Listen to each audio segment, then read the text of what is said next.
Cruella, Wrath of Man, Army of the Dead, The Woman in the Window, Love, Death Plus Robots. We've got a couple of things to talk about in this episode. I'm going to be talking about them and giving my reviews and recommendations, what you should watch, what you shouldn't watch. And yeah, this is Geek vs. Nerd. Starting off, Cruella just got released 2 days ago. I watched it, Disney Plus, thankfully. It's also in the cinema, so whichever one you prefer, it works either way.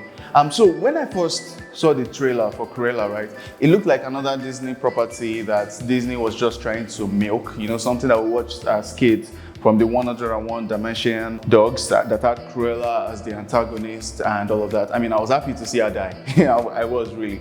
But then they've coined the story as a sort of origin story for Cruella de Vil, played by Emma Stone, and then there's Emma Thompson, who was the antagonist to our own story. And the way it was told, it's about 2 hours, 30 minutes long. I'll say for the movie itself, say about 2 hours, right? And it was worth my time. I enjoyed it. You get to see Emma Stone play this character in a way that made it come alive. Like I said earlier, at first I did not even care about this movie. I was like, yeah, I'll probably skip it, right? But I'm glad I didn't skip it. I watched it, I enjoyed it. It was a lot of fun. One thing you would definitely enjoy in this movie is the different things they do with the fashion, because it has to do with a lot of fashion and, you know, making a statement, bold and all of that. And from the trailer, you see that Cruella was this person that was like the rebel, you know, she was there to make a statement, and a statement she did make in the movie. It's got its funny moments, it's got its dark moments. It's a movie that you will definitely enjoy watching. So yes, it's recommended. I will give it, say, a solid 6-7 over 10. It's a good movie, so yeah, watch it. If you've seen it, let me know what you think in the comment section. Let's banter on that one. Let's have a little tete-a-tete. Moving on, I watched Army of the Dead. So now, here's the thing. It was directed by Zack Snyder, right? Army of the Dead has that see, we are here to shoot zombies and see a lot of blood and explosions and gore. That is what the movie is about. So if you say open Netflix today and you say, I want to watch Army of the Dead, that is what you should have in your mind.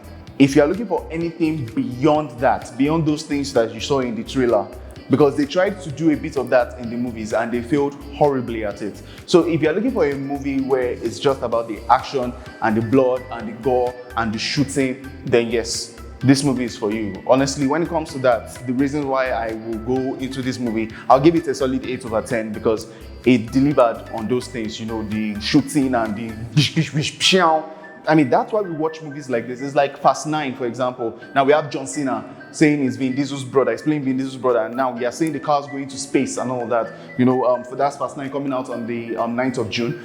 It's for these spectacles, it's for this shooting and all of that. Fine. Any other thing beside that?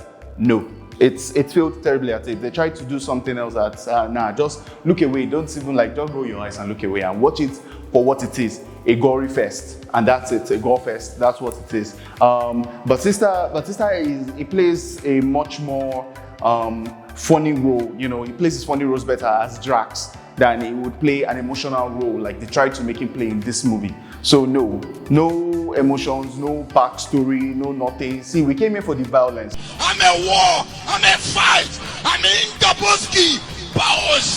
And that's what we got. So that's the thing. If you came here for the violence in this movie, you will get it. It will not disappoint. Anything beyond that, yeah, you end up giving like a 3. When you talk about a zombie movie with a story and heart and all of that compared to Army of the Dead, right? Then you talk about Warm Bodies. Now, for those of you that have not watched Warm Bodies, I think it was released in 2013.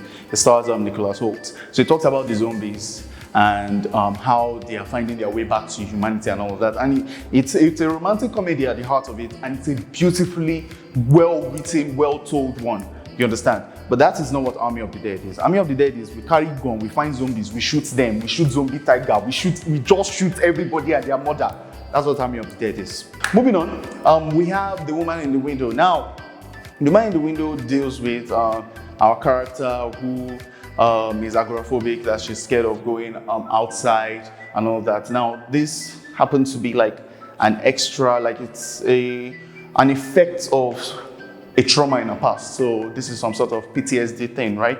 And you know, it turned out to be like a sort of thriller slasher movie at the end of the day. I mean, there are no spoilers here. You see everything in the trailer, right? And I don't know if you guys have watched it by the time this episode is released, by the time you are watching this episode, but I liked the way it built up to a point. And you know, one thing that as a director, I like to see directors do in a movie is when a person has issues of the mind, you know, like something like The Father, something like this movie, The Woman in the Window, you get to see that when someone has things of the mind, you can play with your viewers, you know, you can play with their minds in a way because they are trying to see it from this person's point of view. And if this person is confused about what their perceived reality is and the reality itself is, then yes, everybody gets confused at the end of the day. So overall, they did a good job. See, towards the end, it sort of fell into that whole slasher vibe thing, and there were some things that I was just like, oh, really? Maybe they should have done a better job, right? But overall, yeah, it wasn't bad. I'll give it like, say, a 6/10. It was an okay movie. So yeah, I liked watching it, and yeah, I'll definitely say you guys should give it a watch. Give it your time, and if you think it was good or not, sound off in the comment section. Let us know what you think. Moving on.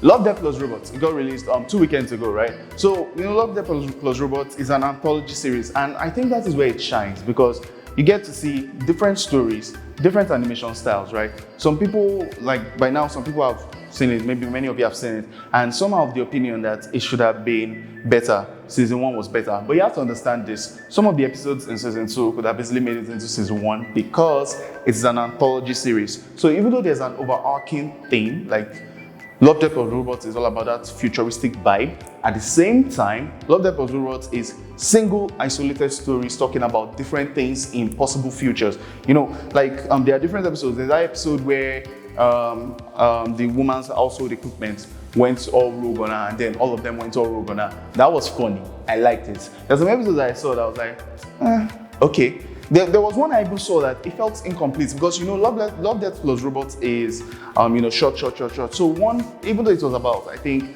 maybe 12, 13 minutes long, is the one that talked about the immortality thing. It still felt incomplete, right? So, and I know chances of seeing it in volume 3, that's season 3, is very, very unlikely. But then, that's what you get with Love, Death and Robots. It's an anthology series, different isolated stories, and you get to pick the ones that you love the most. I would say of all of them, I think my favorite was the shortest one of them all. And it had to do with Santa Claus, Father Christmas. It's when you see it that you will know. You know, so at the end of the day, was it another good watch? Was it another good season? In my opinion, I'll say yes. Whether it was as good as the previous one or not, that's debatable. I mean, that's left for you guys, the viewers, to decide. You can banter in the comment section, let us know what you think. But I think some particular episodes outshone some other ones. There was an episode with Michael B. Jordan too. That was particularly good. You get so anthology series, one at a time, and they get to shine because they are all various subjects of their own. And finally, Wrath of Man. Now, Wrath of Man got released like early this month, 7th of May, and I enjoyed it. I'm just going to say it right off the bat. I know in the previous episode I said I was going to watch it in cinema and give you guys what I thought. Yes, I watched it in cinema. Yes, the cinema, it's not as bright as the TV in your house. But you know, the sound, that's something that unless you have like a full proper soundproofing in your house and all that with the sound system, the sound is still something you enjoy in the cinemas. And yeah, I did enjoy it. I liked watching it.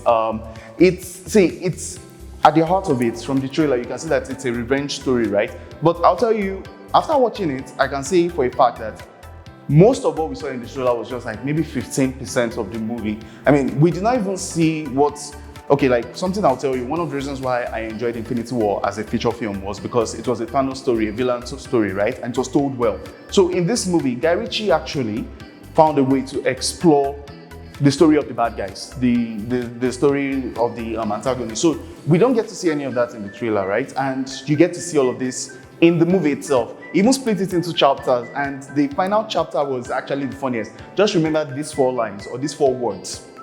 Lungs, liver, spleen, and heart. Lung, liver, spleen, and heart. When you watch the movie, you understand why. Jason Statham did an amazing job. It was a solid action flick. Yes, it's not The Gentleman. The Gentleman, when you say movie experience-wise, yes, maybe you say The Gentleman, you enjoyed it a lot more. But Wrath of Man was a really good movie. I give it a solid 8. It was worth my time. It was worth my money. I would watch it again. No questions asked. And that's it for this week's episode of Geek vs Nerd. Don't forget to subscribe, like, #share. Sharing is caring. And it's me, your boy Tech. It's Geek vs Nerd. Peace.